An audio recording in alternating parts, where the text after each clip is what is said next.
Être homme insensé. Vous voyez même les dimanches comme ça. C'est malheureux d'aller travailler le dimanche. Malheureux. C'est pourquoi notre prophète même Branham dit, si quelqu'un part travailler le dimanche, avant qu'il parte adorer, celui-là nie la résurrection de Jésus-Christ. Vraiment. Et le christianisme est basé sur la résurrection de Jésus-Christ. Et quand vous partez travailler même le dimanche, tu n'as pas honte. Makasi oyo oza nango Zambe eza ya yomoko ou bien eza ya papa na yo ya maman na yo Zambe nda zo batela yo dimanche même si tu as travaillé du lundi au samedi mercredi tu n'étais pas à l'église vendredi tu n'étais pas à l'église oko ressortir que dimanche que ne peut ko lo banzambe ta yo pona yo moni que dimanche force eza yanga allez directeur c'est quoi ta okozwa likama na musala ou bien ozobela wana dimanche tobandi komona yo hypocrite ozi problème wana dimanche okomi mundimi ya dimanche ozoya pasteur wana même le mercredi vendredi ti pasteur mais quand tu es en bonne santé wana okomi obimi hein wana makambo eleki naza makambo ebele il faut na beta okende kosala mbongo naza makambo soki nzambe alobi ke okende ozwa eloko te kozwa eloko te okende na mosala wana pa babeti yo kwana ale ozongi 0 franc makambo nyonso banda kotikela nani nzambe eza na makasi na yo te nzambe nde azopermettre kende osala nini osala mosala yo mpe pesa mpe nzambe ntango na ye n'est-ce pas? Vous êtes venu en retard et nous avons commencé en retard 11h42. Bon, Dieu va nous conduire. Et comme j'avais annoncé, on priera aussi pour les gens. Peu importe les cas que vous avez, que ce soit la maladie, que ce soit la délivrance, que ce soit n'importe quel problème, nous croyons à un Dieu puissant. Pas puissant, mais très puissant. Plus que puissant, plus que tes oncles. Amen, amen. Je vous dis, en dehors de Dieu, il n'y a pas une puissance qui est au-dessus de Dieu. Même la sorcellerie. Il a vraiment dit, s'il y a une petite puissance dans le monde des sorciers, le monde des démons, c'est la sorcellerie. Même si tes oncles sont sorciers, mais au-dessus là, il y a une puissance. C'est notre Dieu. Amen. Peu importe les problèmes que tu as, notre Dieu est capable de donner la solution. Et si des fois Dieu vous laisse dans ces conditions-là, parce que vous êtes incrédule à la parole de Dieu. Et nous avons parlé, pendant que nous sommes ici, sur l'étroite et la porte. Étroite et la porte. Et vraiment, nous avons beaucoup parlé de bonnes choses. Il n'y a pas mal toujours de revenir. Vous qui êtes venus seulement aujourd'hui, c'est ce que vous pouvez saisir là. Mais ceux qui venaient, Dieu leur a parlé. Et Dieu leur a béni aussi dans la parole de Dieu. Et vous qui êtes venus aujourd'hui, continuez aussi comme ça. C'est votre problème. Alors, nous avons parlé de l'étroite et la porte. Et c'était les paroles de Jésus lui-même. C'était la prédication de Jésus. C'était Jésus qui prêchait aux religieux de ce temps-là. Les sacrificateurs, les grands sacrificateurs. Et ce jour-là, Jésus était devant lui en train de le prêcher la parole. Jésus leur a dit, étroite est la la porte, préféré est le chemin qui mène à la vie. Passé est le chemin qui mène à la perdition. Mais il y a beaucoup qui suivent le chemin qui est large, qui est spacieux. Mais c'est un chemin qui mène à la perdition. Mais le chemin qui mène à la vie, c'est un chemin qui est trouvé par peu de gens. C'est un chemin qui mène à la vie. Un chemin qui est trouvé par peu de gens. Et nous avons compris qu'il y a des chemins. L'un qui est spacieux, qui mène à la perdition. L'autre qui est étroit, qui mène à la vie éternelle. Et le chemin qui mène à la vie éternelle, ce n'est pas autre chose. C'est la parole de Dieu. La parole de Dieu donne la vie. Et quelle parole qui donne la vie? La parole de ton jour. Dans chaque âge, Dieu a envoyé sa parole. Moïse était venu avec les messages. Les messages de Moïse étaient de sortir de l'Égypte, d'aller dans le pays promis. Et les messages de Moïse dans ce temps-là, c'était le chemin pour amener les enfants d'Israël dans le pays promis. Celui qui était derrière Moïse devrait sortir. Celui qui avait refusé Moïse était resté. C'est pourquoi même quand nous lisons dans la Bible, si vous lisez Exode 19, vous verrez que Dieu dit aux enfants d'Israël que moi l'Éternel, je vous ai fait sortir de l'Égypte. Je vous ai porté sur les ailes d'aigle. Je vous ai amené au pays promis. Et maintenant le prophète, quand il vient, il nous dit, Dieu avait porté les enfants d'Israël sur les ailes d'aigle. Comment? Quand les enfants d'Israël suivaient Moïse et son message, c'était ce moment-là qu'il était porté sur les ailes d'aigle. Qui était Moïse? Un prophète confirmé par Dieu. Et quand le prophète Moïse était venu, il était venu avec les signes que Dieu l'avait envoyés et les messages que les enfants d'Israël devraient sortir. Mais quand nous lisons la Bible, vous verrez que Dieu lui-même avait dit à Abraham, ta postérité séjournera dans un pays lointain pendant 400 ans. Et après 400 ans, moi-même l'Éternel. Est-ce que vous me suivez? Dieu avait dit à Abraham, moi-même l'Éternel, je descendrai pour les délivrer. Maintenant, quand le temps de la délivrance était venu, on n'a pas vu l'Éternel descendre. On n'a pas vu Jéhovah descendre. On a vu Jéhovah descendre sous la forme de la colonne de paix. Notre Dieu que nous adorons, c'est un Dieu de la colonne de paix.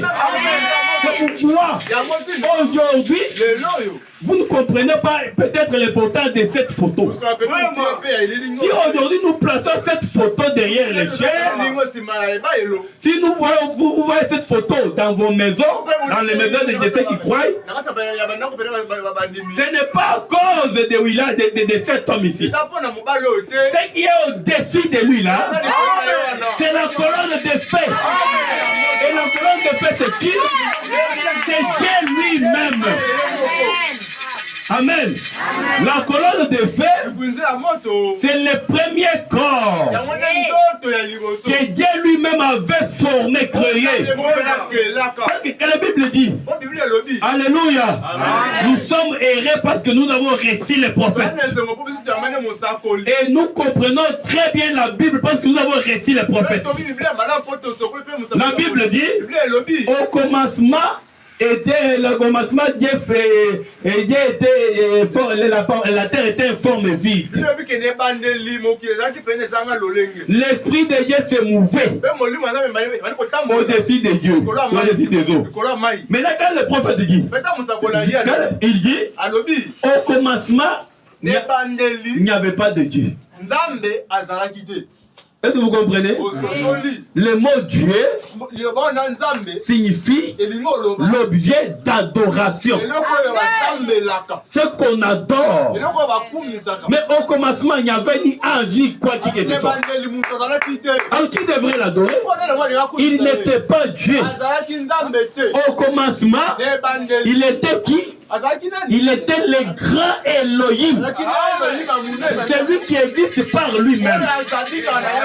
Maintenant, quand le grand Elohim a eu la pensée de créer lui-même, qu'est-ce qu'il a fait?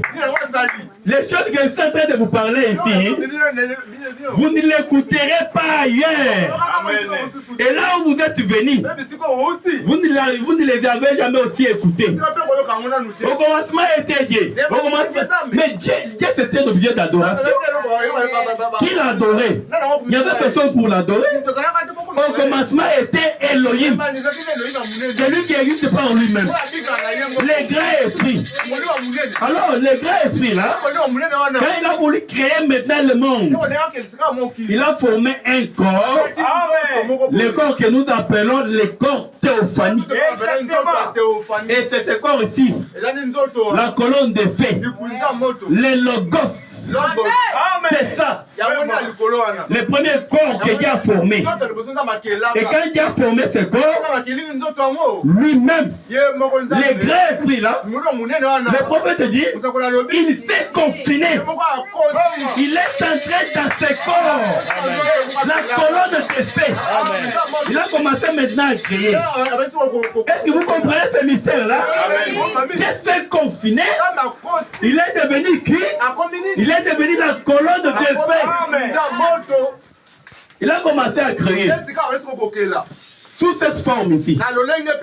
Maintenant, regardez. Dieu avait dit à Abraham, moi-même je descendrai pour délivrer ta postérité. Je vais descendre. Les grands Jéhovah. On a vu un homme. C'était qui? Moïse qui est venu. Que mes frères écoutaient. J'étais dans le désert en train de paître les brebis de mon peuple. Tout à coup, j'ai vu un buisson ardent. Quand je voulais bien regarder, les buissons ont fait. Mais le feu ne se consumait pas. Ça c'est quoi ça? C'est quel miracle? Il y a le feu dans le buisson, mais le feu ne se consume pas. Je suis endormi.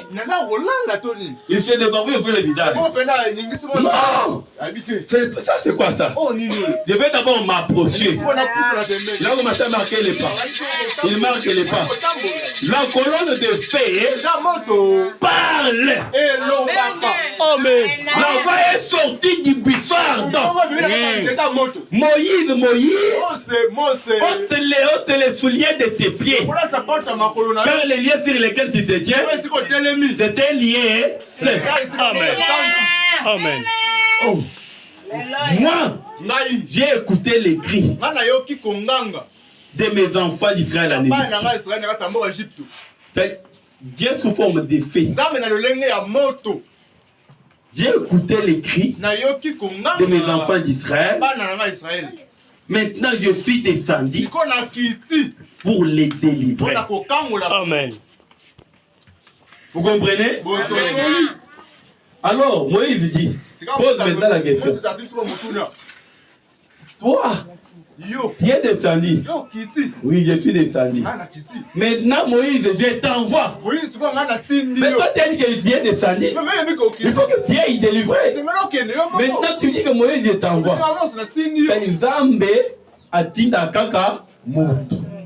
Amen. Vois, délivre les enfants d'Israël. Amen, amen. C'était sous quelle forme? La forme de la colonne de feu. Va délivrer les enfants d'Israël. Moïse a voulu discuter un peu. Moi, je suis un homme qui a un langage difficile. Alors, comment pourrais-je aller délivrer les enfants d'Israël? D'ailleurs, ils ne me croiront pas. Dieu lui dit, qu'y a-t-il dans ta main? Qu'y a-t-il dans ta main? Moïse n'est pas allé débrouiller, n'est pas allé chercher. Il a regardé dans sa main. Il a regardé dans sa main. Il a trouvé qu'il avait un bâton noué avec laquelle il conduisait les brebis. Non, j'ai une vierge. Jette-la par terre. Et quand Moïse l'a jeté par terre, la verge qui était nouée s'est transformée en un serpent. Ma sœur, si Dieu peut transformer la verge nouée en un serpent, est-ce qu'il serait incapable de te transformer toi qui a l'âme?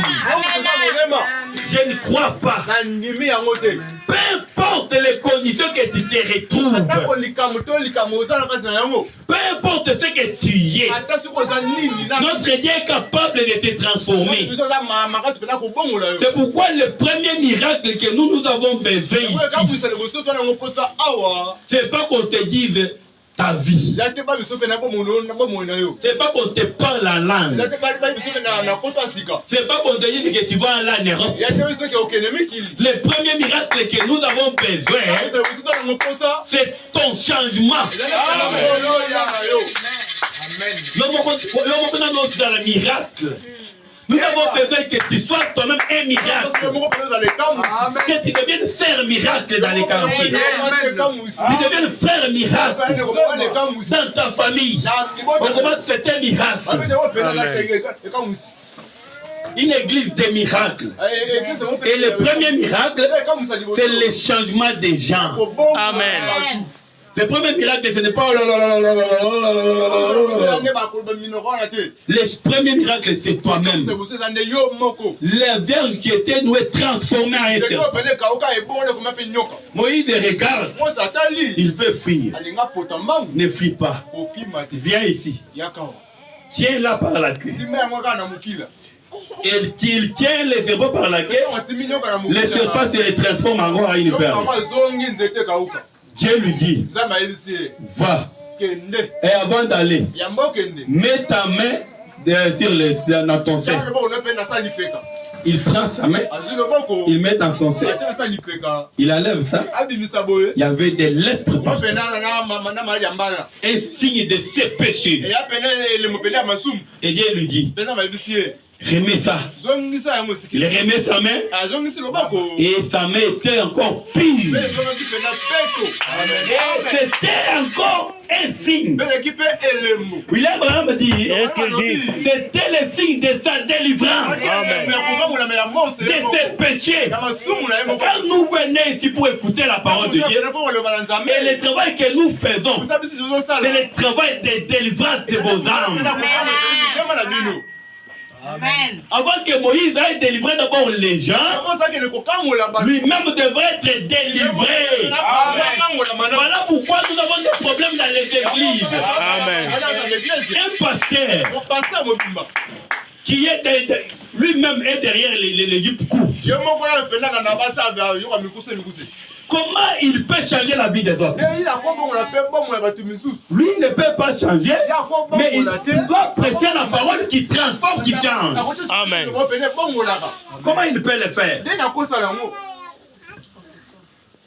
Une maman pasteur, elle-même devant son mari, elle est chef. Comment elle peut donner la vie qui transforme les autres femmes? C'est impossible. Impossible. Notre Dieu, il est d'abord un Dieu qui délivre. Et quand il délivre, vous-même vous devenez un miracle. C'est pourquoi les enfants d'Israël, ils devraient suivre les chemins pour aller dans le pays promis. Et leur chemin, c'était être derrière un homme. Et la Bible dit qu'ils étaient portés sur les ailes d'eux. Un prophète dans un âge, quand il vient avec la parole de Dieu, c'est un aigle de l'âge. Amen. Amen. Quand il vient avec la parole, la parole c'est quoi? C'est ça la nourriture des aigles. Amen. Parce qu'il lui-même avait dit, là où sera le corps, là où sera la véritable parole, c'est là où s'assembleront les aigles. Amen. C'est pourquoi nous aujourd'hui, nous croyons que Dieu nous a envoyé un prophète. Et quand le prophète vient, il est l'aigle de l'âge. Amen. Parce que des fois, dans vos églises, on voit toujours l'aigle. Dieu a typifié ce prophète à un aigle. Quand un prophète vient dans un âge, il est l'aigle de l'âge. Et autour de lui, il y a les aiglons qui vont se rassembler. C'est pourquoi nous, ce matin, nous sommes les aiglons. Nous sommes les aiglons. Nous ne sommes pas les poussins. Tel que tu es assis là. Pourquoi? Parce que tu as discerné les cris de la mère aigle. Amen. Aujourd'hui, la mère aigle, le Seigneur Jésus-Christ lui-même est descendu. Il est venu à la recherche de ses enfants, de ses aiglons. C'est pourquoi, quand il a lancé un cri, pas qu'il était dans la basse-cour. Alléluia. Amen. Je vais bien expliquer cela pour que vous compreniez. Parce que vous êtes en beaucoup de choses, vous n'avez pas encore compris cela.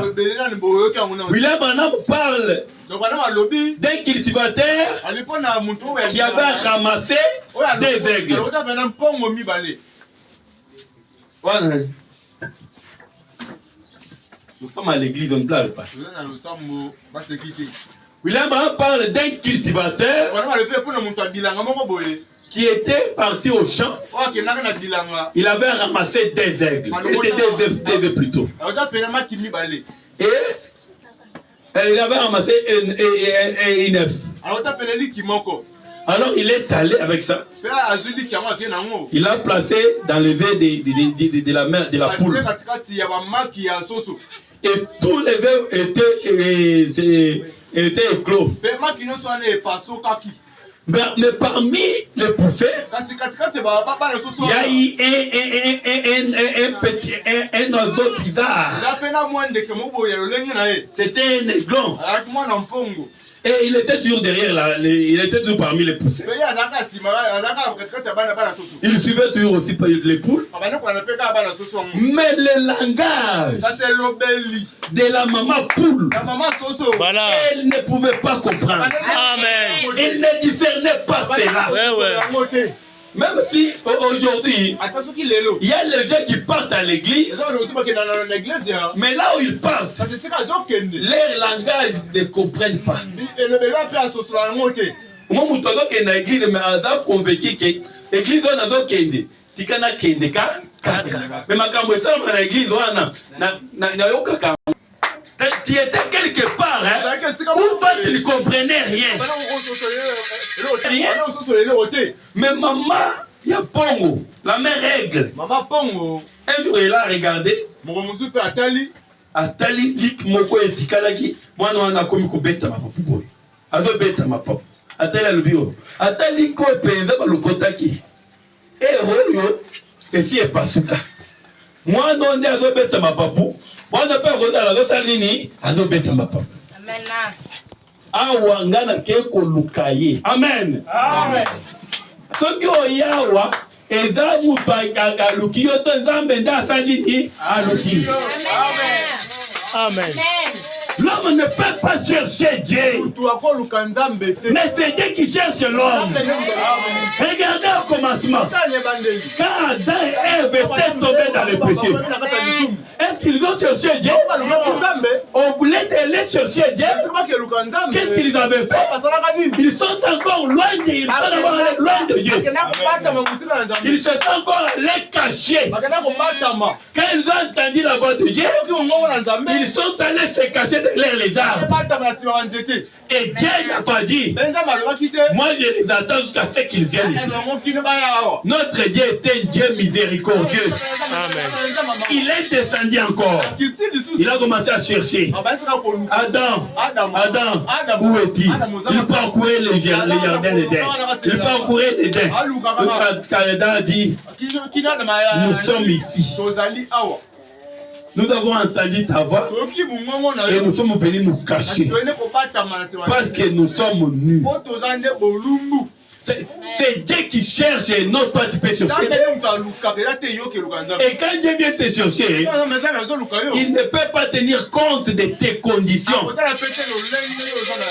Adam était dans quelles conditions? Amen. Ils étaient nus. Voilà. Ils étaient nus. Mais malgré leur nudité,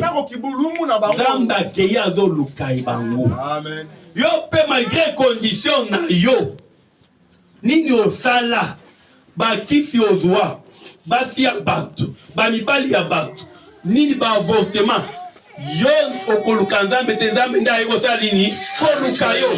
Amen. Et ça nzambe ayekoluka yo aza capable ya transformer yo, aza capable ya changer yo. Amen, amen. Amen. Il est capable. Parce qu'il a mère aigle. Kuna ozalaki langage ya bato wana banda koyoka te. Amen. Mais tant que maman pongo kaye, azo baluka, azo crier. Amen. Le message de William Branham, c'est le cri de la mère aigle. Le cri de la mère aigle. Il criait en train de parcourir la ville. Alors, l'aigle qui était dans la basse-cour, il entend les cris de sa mère. Il regarde au ciel. Ces cris-là proviennent d'où? Il entend encore. Il accepte maman, je suis ici. Tu es où? Je suis dans la basse-cour. Je suis dans la basse-cour. Je suis en train de manger les graines de maïs. Mais ce n'est pas ma nourriture. Voilà. Je suis en train de manger les insectes. Ce n'est pas ma nourriture. Moi, je suis un négro. Je suis dans la basse-cour. Ce qu'on te prêchait là, c'est des salités. Venez seulement à l'église. Venez à l'autre. Peu importe ce que tu peux faire, venez seulement à l'église. Des salités. Des salités. Maman, je suis ici à la basse-cour. Qu'est-ce que tu fais là-bas? Là, ce n'est pas ta place. Maman, je suis dans la basse-cour. Alors, viens ici. Amen. Amen. Comment je peux arriver là-bas? Toi, tu n'es pas impossible. Tu es gros. Pas seulement tes ailes, tu vas s'envoler. Voilà. C'est pourquoi, quand tu s'envoles, les blancs commencent à s'envoler.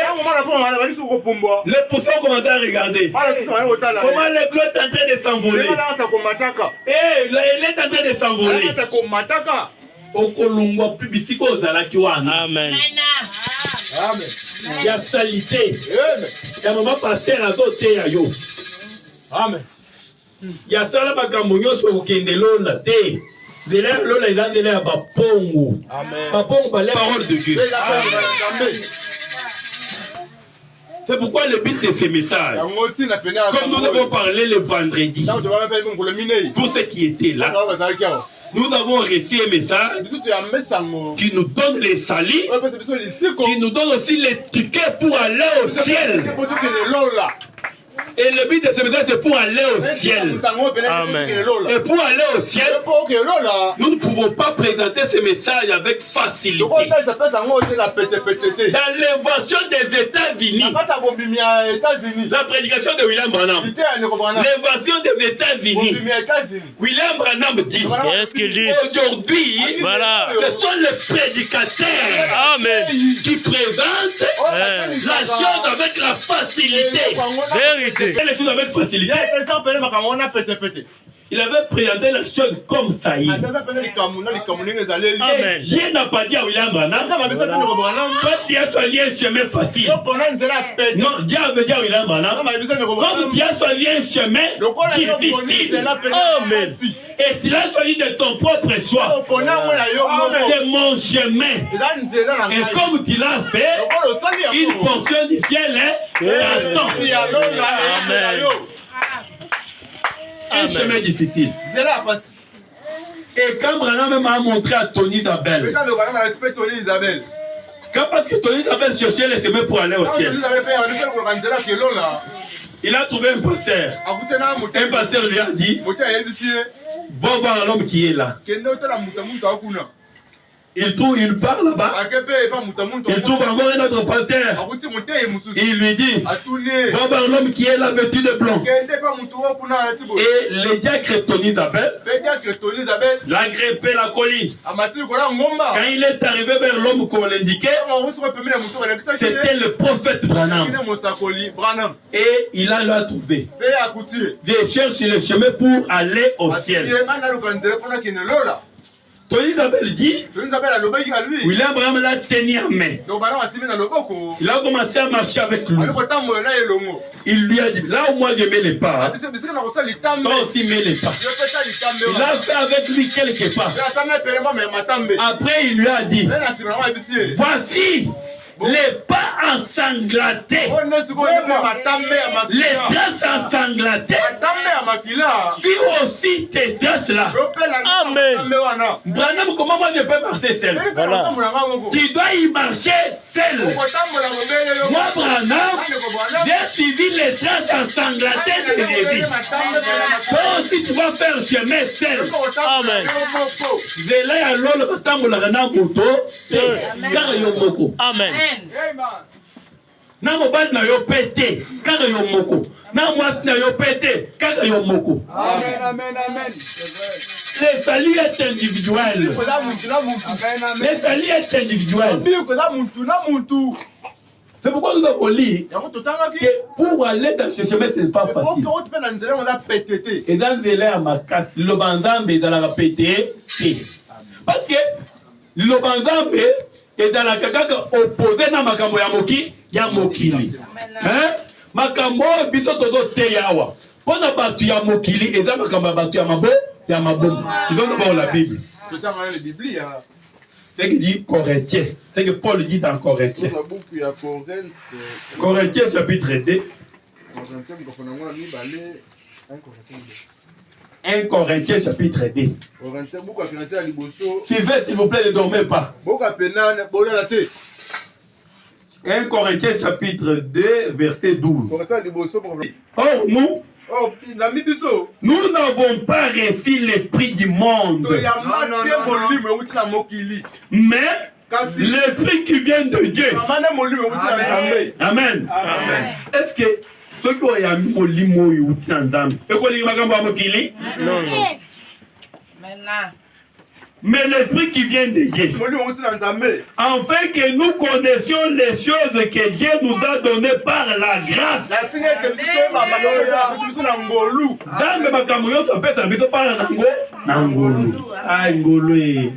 La grâce.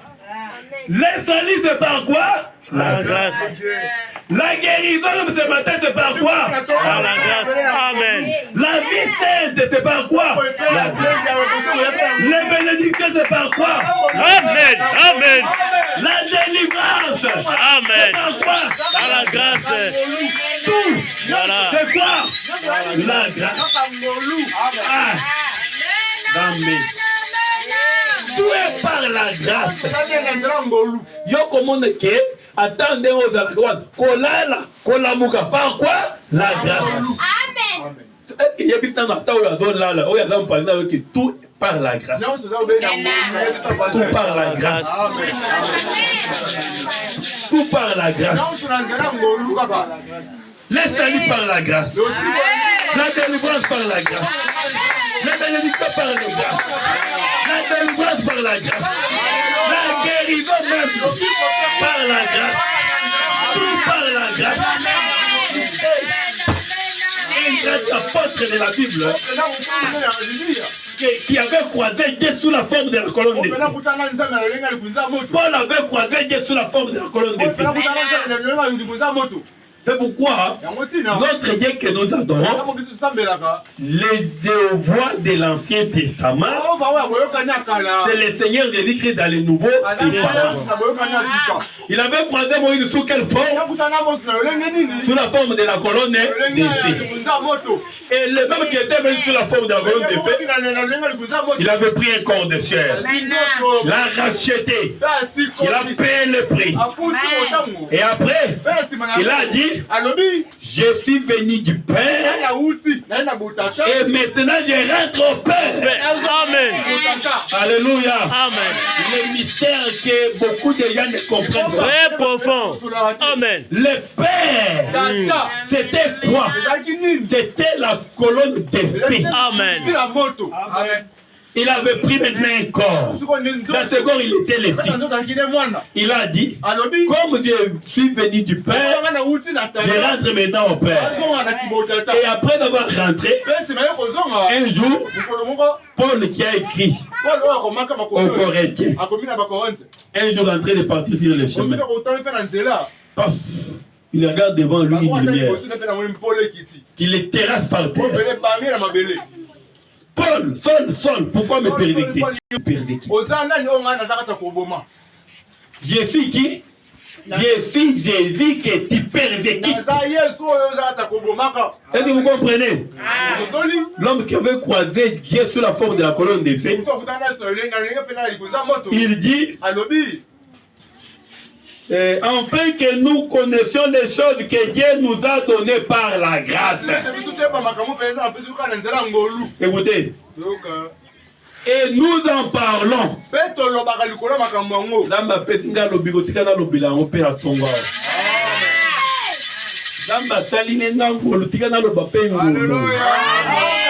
Amen, amen. Amen. Mon frère, comme moi-même j'ai toujours été derrière la chaîne en train de prêcher la parole. C'est la grâce de Dieu. C'est la grâce de Dieu. Amen. Donc tu peux bisika oyo attaquer solo yandam. Non avec des discours qu'enseigne la sagesse humaine, mais avec ce qu'enseigne l'esprit. Écoutez, employer un langage spirituel pour les choses spirituelles.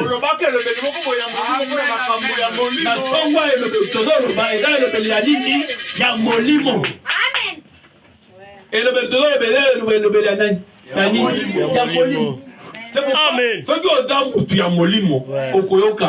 Amen. Amen. Po elobeli oyo eza elobeli ya mama po pongo ya bapo ya bapongo elobeli ya molimo ya molimo. Écoutez ce que dit Paul. Employer un langage spirituel pour les choses spirituelles. Mais écoutez ce qu'il dit. Mais l'homme animal, animal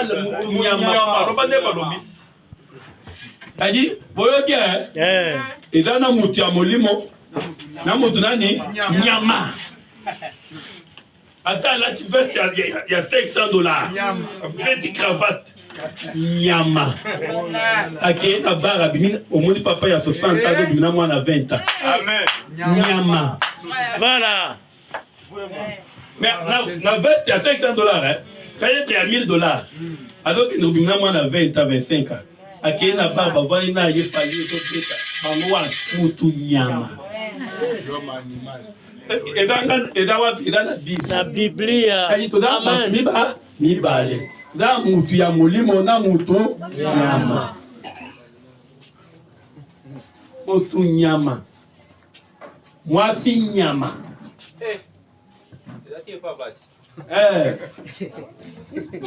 Amen. Mwasi nyama. Mwasi nyama. Amen. Et dans la finga de Bible ndezolo. Amen. Voilà le bien. Mais l'homme animal ne reçoit pas les choses de l'Esprit de Dieu. Amen. Amen. L'homme animal ne reçoit pas les choses de l'Esprit de Dieu. Les choses de l'Esprit de Dieu sont écrites dans la Bible. Amen. Sont écrites dans la Bible. Et comment on la Bible? Comme moi si nyama ko linga ngote. Mobali nyama ko lobrenga ngope. Mobali nyama. Moi si nyama. Akambu ya nzambe ko yoka ngo. Mais l'homme animal ne reçoit pas les choses de l'Esprit de Dieu. Pourquoi? Car elles sont une folie pour lui. Amen. Elles sont une folie pour lui. Amen. C'est là où nous sommes opposés. Le monde est opposé. Parce que les choses de Dieu sont une folie pour l'homme animal. Les choses de Dieu sont une folie pour une femme animale. Alléluia. Amen. Amen. Makambo nzambe na makambo mukili ezalaka Différent. bayokanaka te oyo azomona oke oyo eza makambo ya liboma omoni mwana mwasi alati propre suki na ye naturel alati robe na ye ya bien mosusu alati oyo mpenza oti mboka ntango azoloba wana ye alati kanga dadi na ye atiki awa libumu nyonso eza libanda abeti kola na ye masoko nyonso ezomonana wana mpo na ye kitoko. Amen. Vraiment. Omonde oyo azomona ke oyo aza liboma oyo mpe azomona ke oyo aza liboma makambo nyonso ezotambola ndenge moko te. Oyo azomona ke oyo aza mutu ya mboka nyama oyo mpe azomona ke aza mutu ya mboka nyama sikoyo nini arbitre eza nini arbitre eza liloba ya nza yo lati kola ozomona ke oza bien na bible kola elobi mutu oyo alati kola aza eloko ya kopola sikoyo arbitre ekati naye aza nyama eza yo mwa mwasi ya kokola okute mpe avandi na kakilote mipende nyonso libanda oza na soni te oza mwana mwasi nyama oza mwana mwasi nyama olati ka eloko boye edesine mpe mabele yo wana ovandi nazoleka mopepe lakisa mabele na yo mwana mwasi nyama oza nyama ya zamba. Écoutez, mais l'homme animal ne reçoit pas les choses de l'Esprit de Dieu, car elles sont une folie pour lui. Il ne peut pas les connaître. Parce que c'est spirituellement qu'on en juge.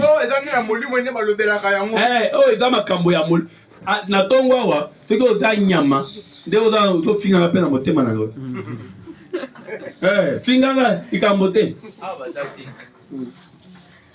Awa nazolobela bantu ya molimo.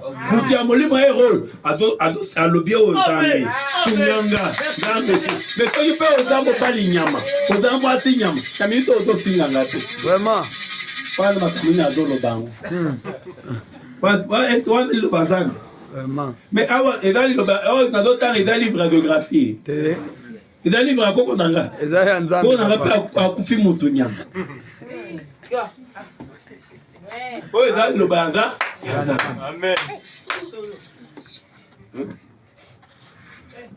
Il dit, c'est spirituellement qu'on en juge.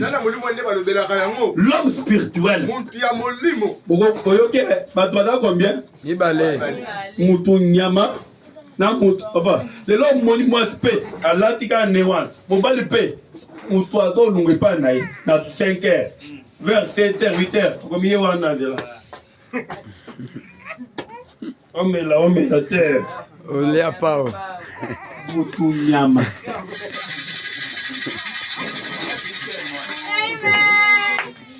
Dans mutu nyama.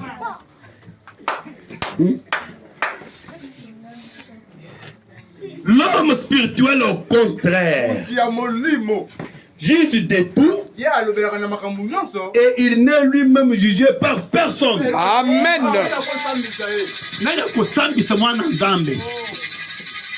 Parce que lui-même, mon a la confiance. Amen, amen. Amen. Il y a mon la confiance.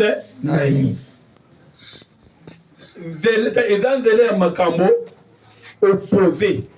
Oh, il y a des gens qui ont dans l'alibom, il y a des gens qui ont dans l'alibom. Il y a l'iboma. Amen. Oh, Zambé Songa. Et dans là, il y a passi. Amen. Et vraiment, les lobbies sont battus d'être là, tu as facilité. Non, facilité, parce que la raison de faveur. Amen. D'abord, ça, il est faveur. Il faut pas en aller. Oh, il y a des gens qui ont à Kouba. Oh, il y a des gens qui ont c'est pourquoi on a dans mon ministère, dans la table, mais de vrais chrétiens. Alléluia. Pour que là, et dans de là, mouké. Et pour ceux qui étaient là le mercredi et les jeudis, nous avons lu que notre prophète, il a un message qui est le chemin qui amène au ciel. Amen, amen. Amen. On peut un peu me relire ça. Et on peut se limiter par là ou bien on ajoute, c'est tout. On relit un peu ça. C'est le lever du soleil. Maman vende bien kola la thé. Look at le banzam. Amen. Biso. Boy, look at le de la ganini. Le banzam. Taba église de basuba koli. 5h, 4h. Bah, ou pasteur à d'autres tokao. Attends, pe na ba église ya kokola. La terre 3h, 4h. Ozo lo baka. Ozo lo baka. Ba tu peux pas vendre bazo. Mais awa. So il a celle qui a atteint 2h à 1h30. Pas mon soupa kubayenga. Ah oui boy.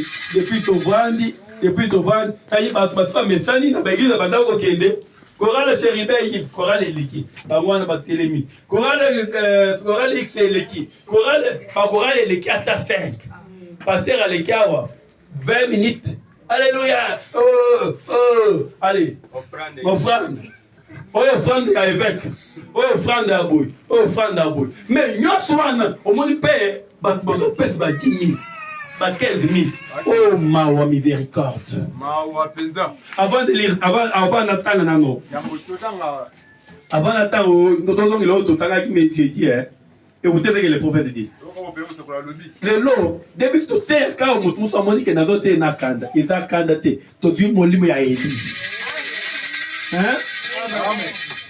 Écoutez, c'est ce que le prophète dit. L'invention des États-Unis. Pour les lots, Zambi, Mawa. L'invasion des États-Unis. Pourquoi ils sont mis en États-Unis? Paragraphe 21, écoutez d'abord. 121. L'invention des États-Unis. 121. Écoutez ce que dit le prophète. Ah, Branham.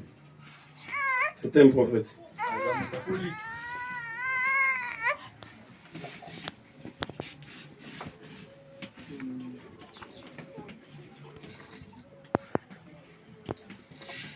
Il saute un peu.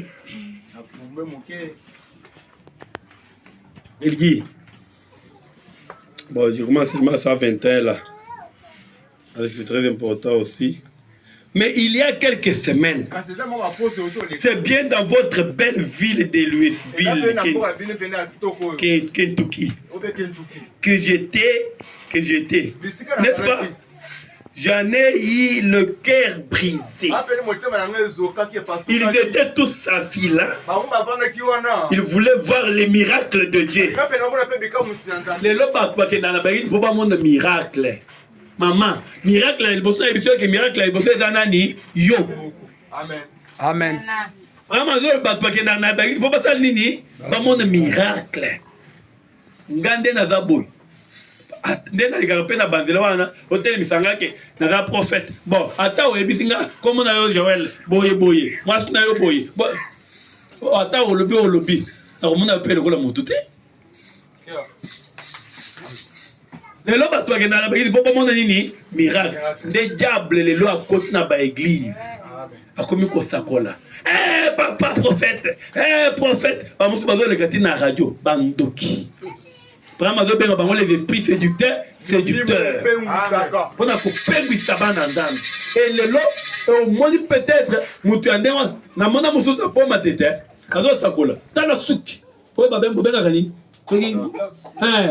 est-ce que vous avez moi, pasteur? Prophète. Vraiment. La Lox. Prophète. Démon incarné. Les lots, démon m'ont dit que baza poste na le banzambe te. Tika na ba église na ba tinde le bango ni miracle. Voilà. Atinde le bango miracle. Bozo yango bango na pe bazui. Le londe boye. Mbele kende na banda côté ya. Après côté ya. Na bandika. Mana yo. Bazo bungisa yi makasi. Ce que okebite. Hello papa. Yo moni na mboka le bino.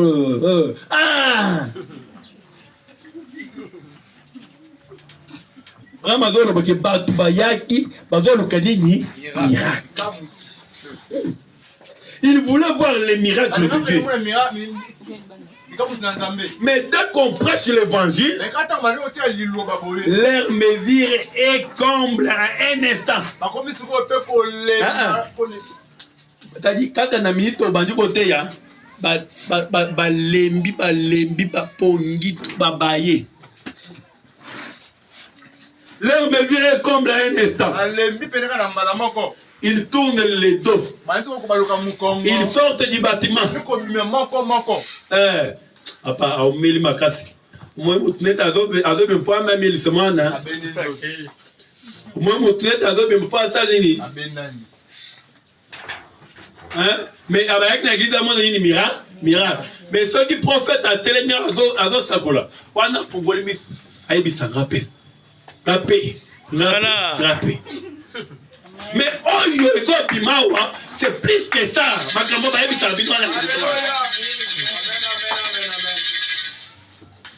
Écoutez, ils tournent les dos, ils sortent du bâtiment. Certainement, ils n'en veulent pas. Leurs cœurs sont endurcis. Ils sortent. Et beaucoup d'entre eux sont protestants. Même fréquentent des églises protestantes. Mais ils ont été tellement remplis de tape à l'œil. Ouais. Et de toutes ces choses, ces âneries et ces manières de gens d'église, au point qu'ils ne savent rien de l'esprit du Dieu vivant.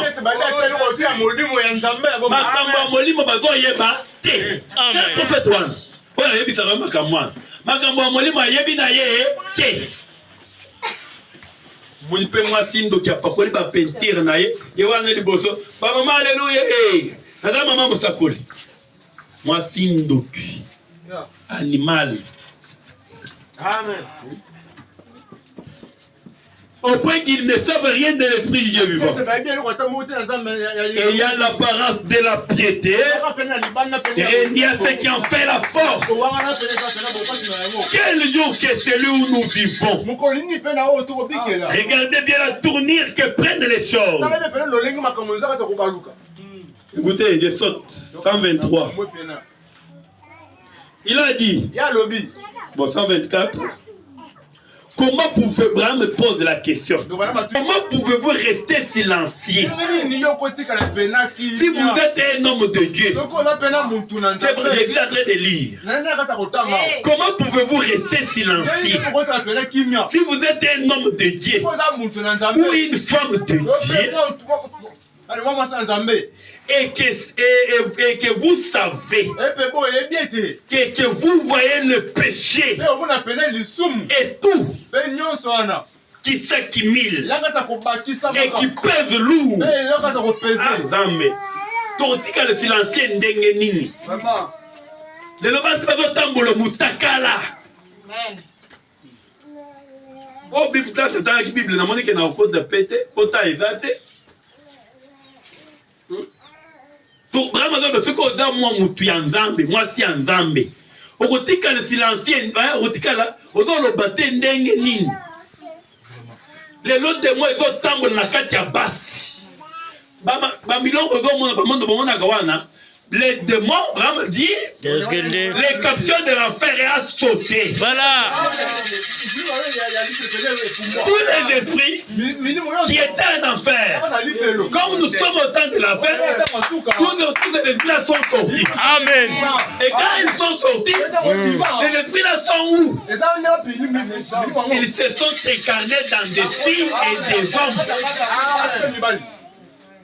Hein? Les autres démons, ils ont tambola. Comme preuve à l'appui. Quand William Branham est allé en enfer. Alléluia. Nous avons reçu un prophète qui est allé même en enfer. Et après, il est allé aussi au ciel. Au ciel. Branham, quand il est allé en enfer, à l'objet, à mon abassi,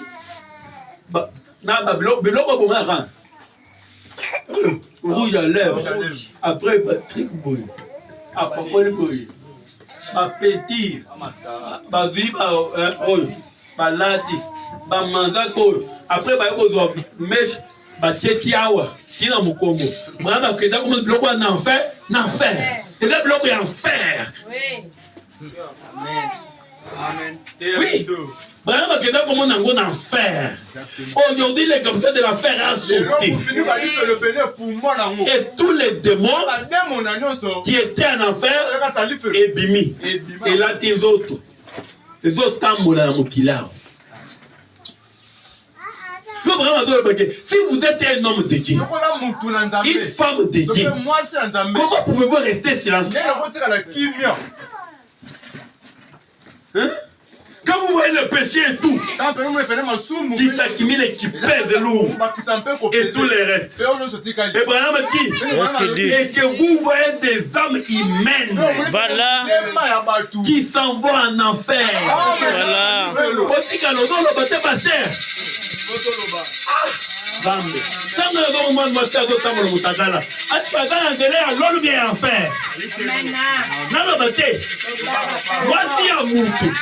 Aujourd'hui, mon autre qui est dans la barre. Naloba te. On a de dans l'enfer, bien de là à Lola. Oh Jésus. Amen. On dit que le kimia. Pasteur na église na ye. A mon dit que wana mama pasteur. Ou bien wana moi si ya mutu. Mais accueillir personne qui na visite, moi si ya mutu wana, ye wana ma belle libanda. Na na mon pasteur Moussoufa, quand tu as une bande de ville, moi, Ndumba Mboko ya quartier, ya Ndumba vrai Ndumba. Attends, la reine a sous-vêtement. Alors, pasteur a monié, pasteur a baigné. Yo, Nicolas demande à l'église, tu pas. Oh, pasteur Nicolas, il y a qu'à l'église, c'est une église, c'est. Moi, je vais bloquer. Si vous êtes un homme de Dieu, une femme de Dieu, au quotidien, le silencieux dengue, ni. On le battait. On ne peut pas battre qui est délit félo. Oh. Abraham dit, et que vous avez des hommes humains qui s'en vont en enfer par millions chaque jour. Par quoi? Millions. Chaque jour. Abraham pose la question. Et vous resterez silencieux? Non, non. Vous resterez silencieux. C'est pourquoi tant totel maka pona roteya papa nga position na dans la règle boule tout à l'heure c'est mon temps tout à l'heure bano pas je ouais tout temps tout le barapi c'est ce que matin cher pour comment rendre muso ndé na zala ah yo pèse tout le babie mais toi que matin cher au lata que c'est de au betak comment je peux rester silencieux Il a posé à la chimie. Et donc ça la passe. Vous parlez me dire vous ne pouvez pas. Beaucoup quitter. Quelqu'un m'a dit. Vous pensez pouvoir arrêter ça?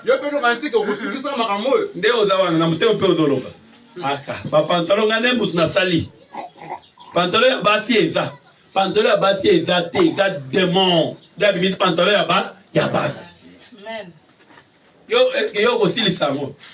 Eza na makambo ngana kuti yango pe okuti yango eza makambo ya lifelo. Parce tango yawa Abraham dit Est-ce qu'il dit? Musala ya mutei eza musala nini? Tango ya kotana ngo pe ezate. Musala ya mutei eza musala nini? Ya mutado kende boye. Olongoli na nzela oyo oyebisi etambola na nzela oyo. Amen. Je fais un peu vite s'il vous plaît. Attends un peu. On dirait même si on appelle les jeudis.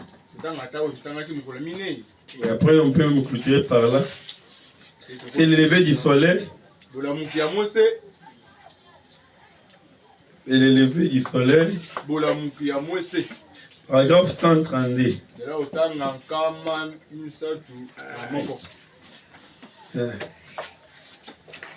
L'histoire a déclaré. Pas de bon courage la nuit.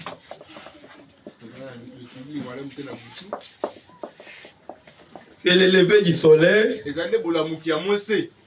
232.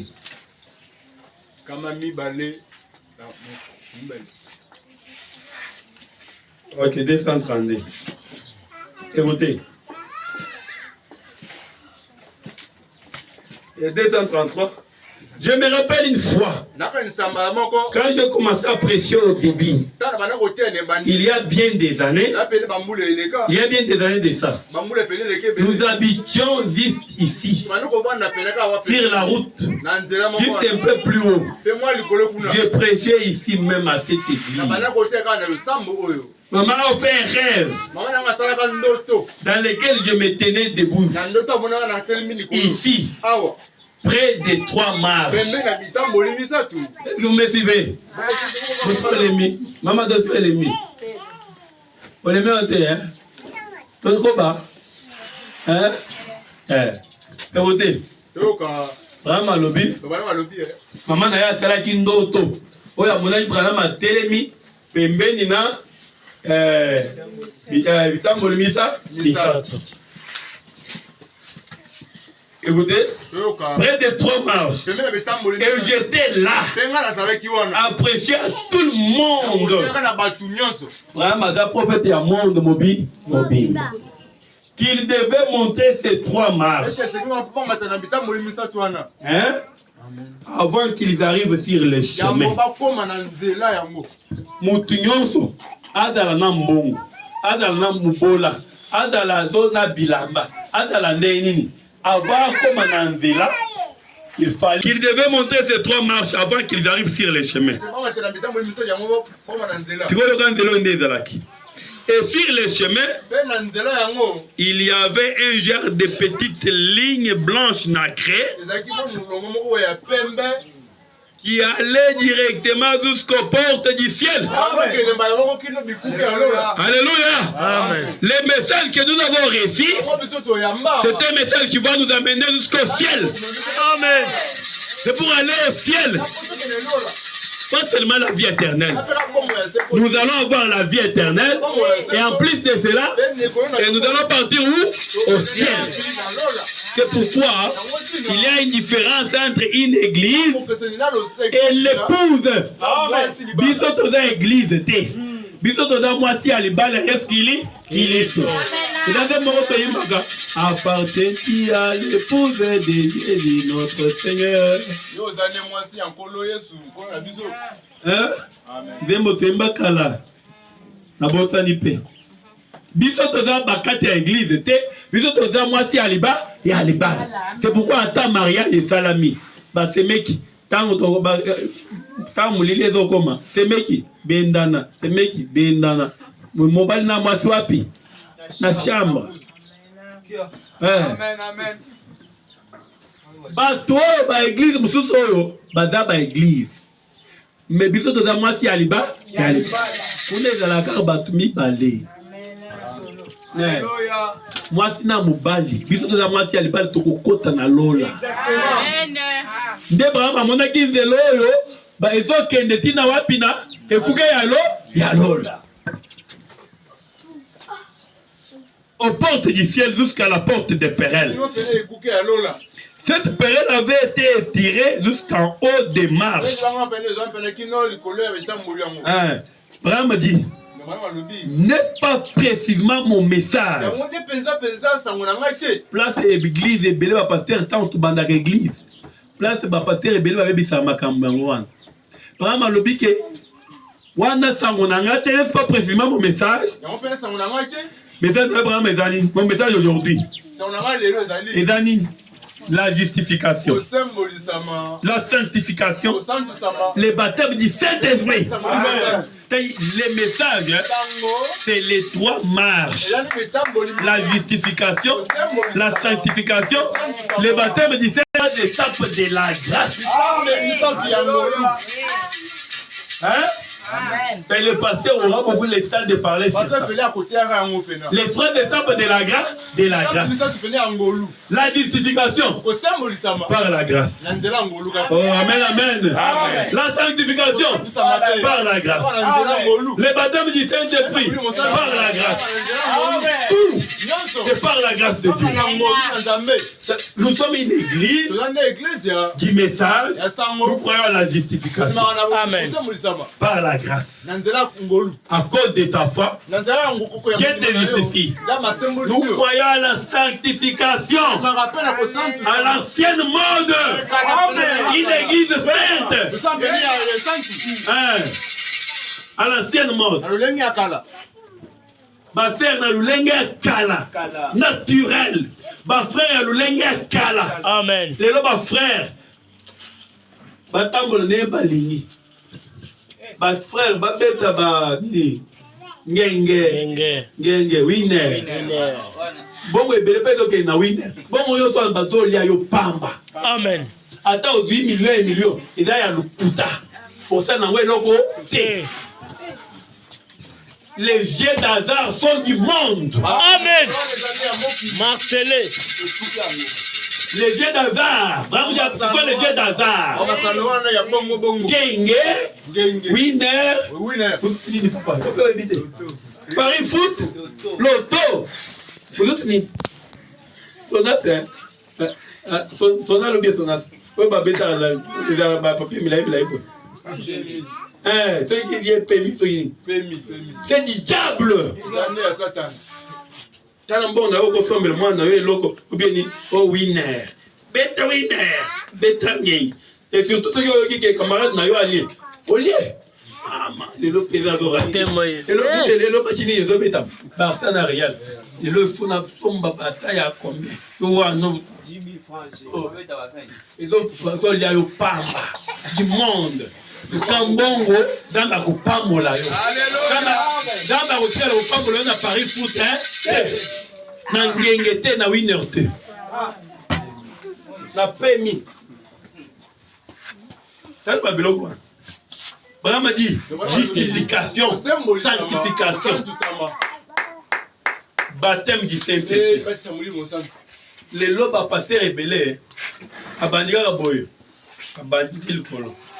Aujourd'hui, je vais vous prêcher Dieu dans la chair humaine.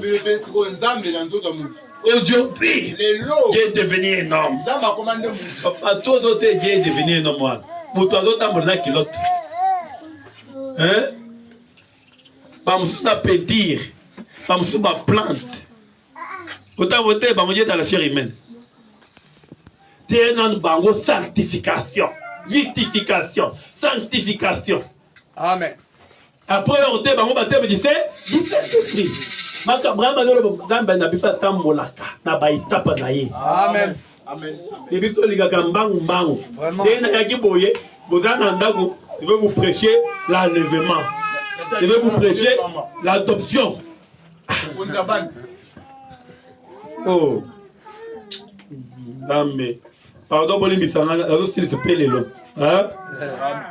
et je disais qu'une personne doit passer ces 3 marches. Amen. Amen. Olinga te. Olinga te, il faut autant de la wapi. Pour ça, il doit passer ces 3 marches pour pouvoir marcher sur ces chemins. C'est-à-dire, hein, ceux qui ont la vie en bindu, ou comme il y a un vélo,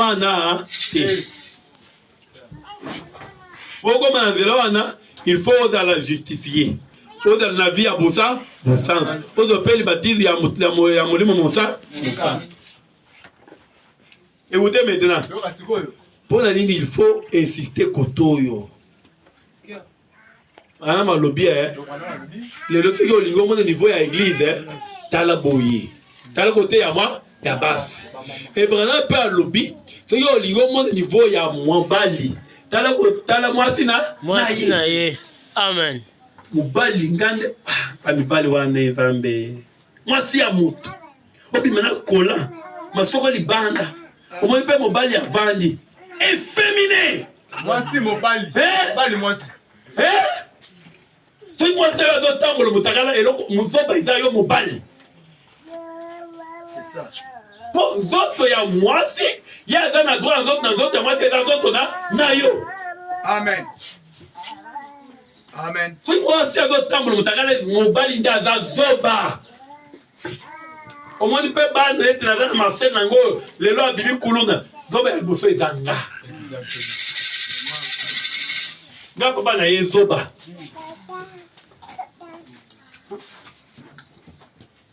Moi c'est d'autres temps le mutakala. Mobali yo wana over kutanga do tambolo wana la boya do like boya wana to over do talo le ndala na bord hein maintenant ye wana to kama do de doan yo se pelo eh ndala bord et tout ayo sala maquillage azobima yo tal azobima na zo de na kola si mo yo zo mona to le maintenant ndala bord pesa na ki mais Azaya yote tala tango azobi mo binga zazo bo amatika na nzela akomi mwasi ya batu nyonso. Amen. Po Yesu alobaki ke kindumba ezalaka na tango ya Moïse kindumba ezalaki mwasi na mobali bakuta. Yesu tango aye alobi ne croyez pas que je suis venu abolir les lois. Hein? Mais tu vas faire quoi? Pour fortifier, pour amplifier. Oyo atali mwasi abetika motema ke alwana zoleka vraiment ano bord asi asala ikindum amen yo to sepel mwasi na yo bima yo moko tele donc randi azo dina ndumba na yo abimi na balabala ndumba na yo abimi na balabala yo le bika za mwasi na za mwasi ya bato yo ndumba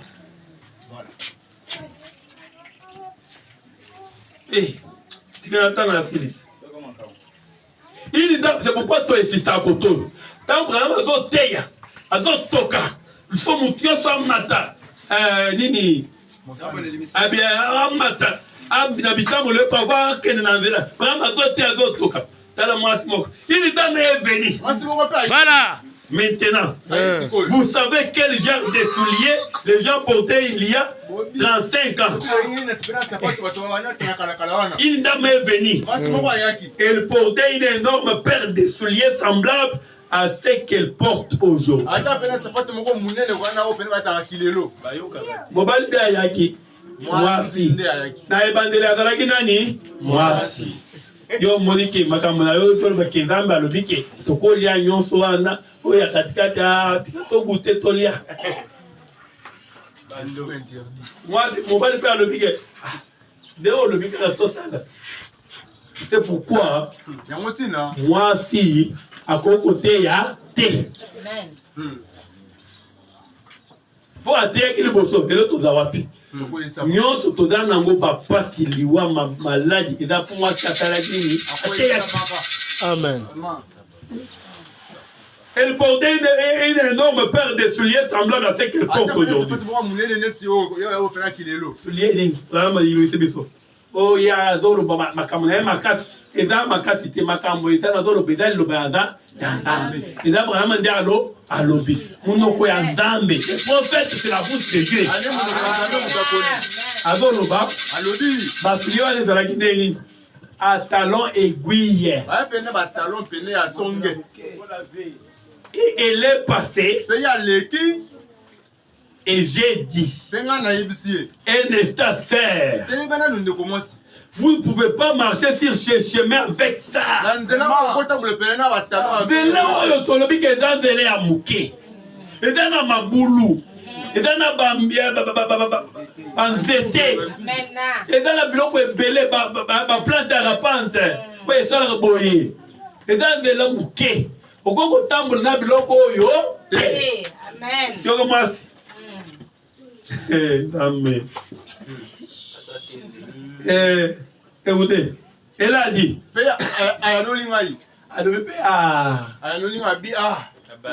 Abaye.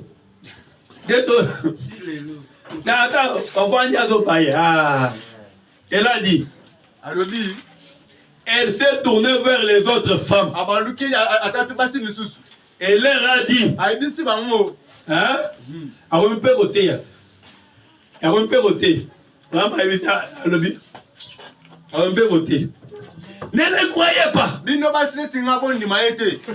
C'est un fou. Voilà. Hein? Mais tout autant que ma cambo molimo est à la ranini. Pour na bango. Attendez, les autres tables. Vous avez un aliboma pesa. Autimboka. Ma cambo pesa qui mboka zolo. Et ma cambo est dans la sang. Yo, pour na yo dans la sang. C'est pour aux amutu nyama. Aux amuati Nyama. Aux amuati.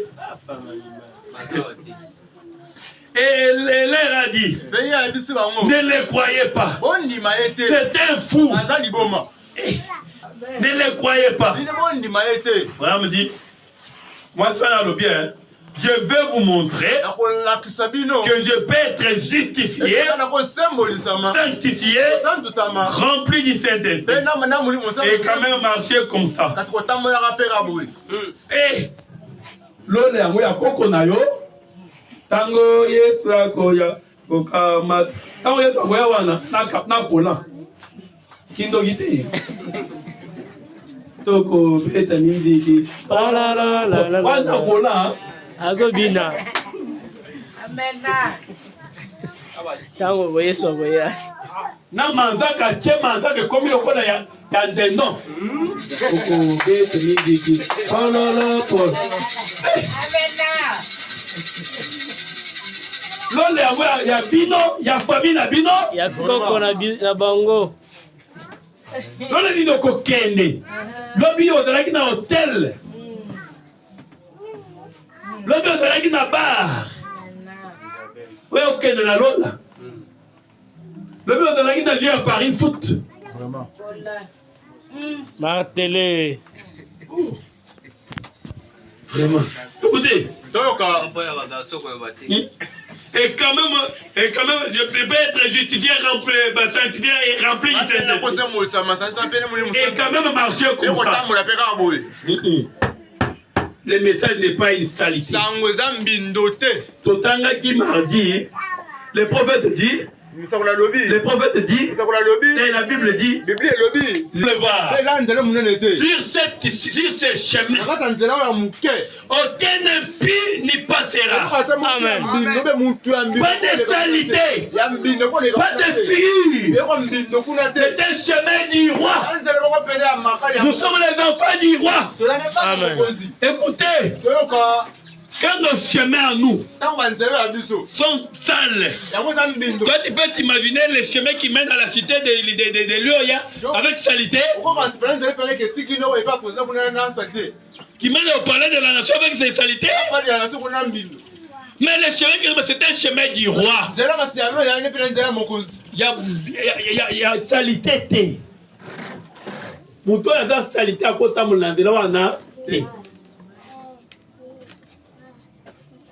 Écoutez, c'est seulement ça. Et je l'ai simplement laissé aller. Je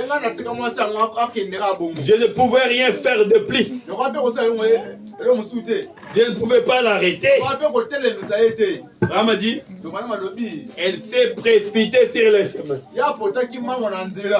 Elle s'est tournée pour regarder la sœur. Elle a dit, tu vas, hein? Je te l'avais dit. Makambo ya message wani ya kala kala wani za makambo ya kala. Wani au to na capital. Yo lo bike to plant to na na lo ka te pa plant. Le bike to ki pona télévision na ba no ba film na eza distraction. Distraction do mona ka Nigeria na ovela c'est. Biloko yango salité. Na mboka bazalaka na courant te. Des makambo ya télévision ah tu dans la capitale tingala monde biloko nanga de wana ovani na bana Nigeria wana mwasi azo ya mutakala mobala azo mutakala ozo la bana nini qualité le loto ke eloko baby pe bana bas na bana bas c'est eloko télévision na antenne et de deux téléphone oyo eza mabete. Soit flash disque, tu as bloqué en Zambé, tu es là-bas, mais au ticket, il n'y a pas de télécommande. Pas de bakoti boy.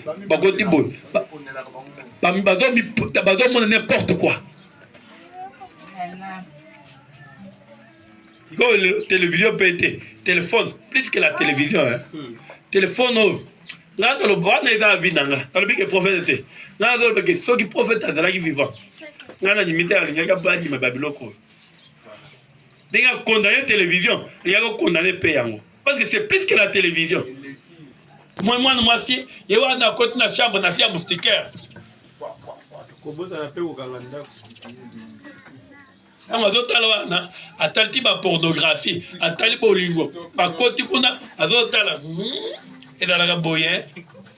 Ye mo na bet. Amen. Et tu vois, je te l'avais dit. Elle a commencé à courir sur les chemins. Vous savez, comme la Bible le dit, dans Ésaïe chapitre 5, qu'elles auraient les coups tendus. Quand on l'a dit au talon, qui est salini.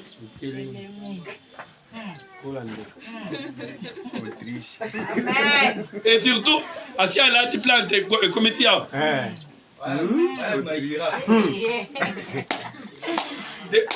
Aïe, aussi, ma attimbian.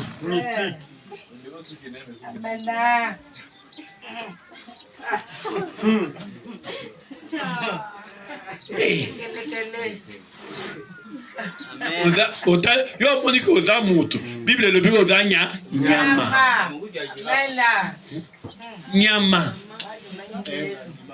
animal okende otanga na Ésaïe 5 pokomona makambo oyo basi elles sont renversées en arrière. Voyez-vous, elles vont à petits pas forcément. Il faut qu'elle se torture. Elles vont à petits pas en faisant résonner leurs talons. Voyez-vous, les filles de Kinshasa, Bakinoise. Au dernier jour. Et là. Et encourage à toute vitesse. Et au bout d'un moment, la route devenait de plus en plus étroite. On a commencé à vaciller. En allant petit pas comme ça. Et voilà qui quitte les chemins. Et maman a dit le cri le plus horrible que j'ai jamais entendu de ma vie. C'était celle de cette femme. Alors qu'elle tombait dans les flammes et dans la fumée, elle descendait et descendait comme ça. Elle a dit, maman a dit, et je me suis retourné et j'ai dit, voyez, Yewanas, Yewana. Elle avait obéi à tout, sauf à une seule parole. L'homme ne vivra pas seulement de pain, mais l'homme vivra de toute parole. Toute parole.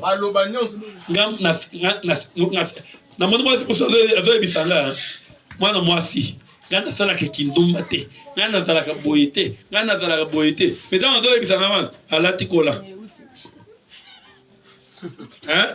Mais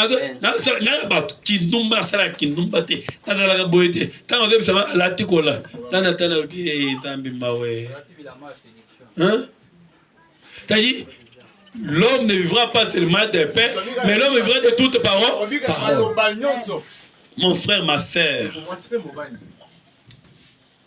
la parole de Dieu, c'est dur. Mais ce n'est pas dur. C'est facile pour les enfants de Dieu. La Bible dit, crois seulement, tout est possible. Ma camion, c'est un qui est difficile. Na kotika bakolate, na kotosa mobilité, na kozala boyete. Wana eza makasi pona mepona nzambe eza makasi. Nzambe na biso il est capable de transformer.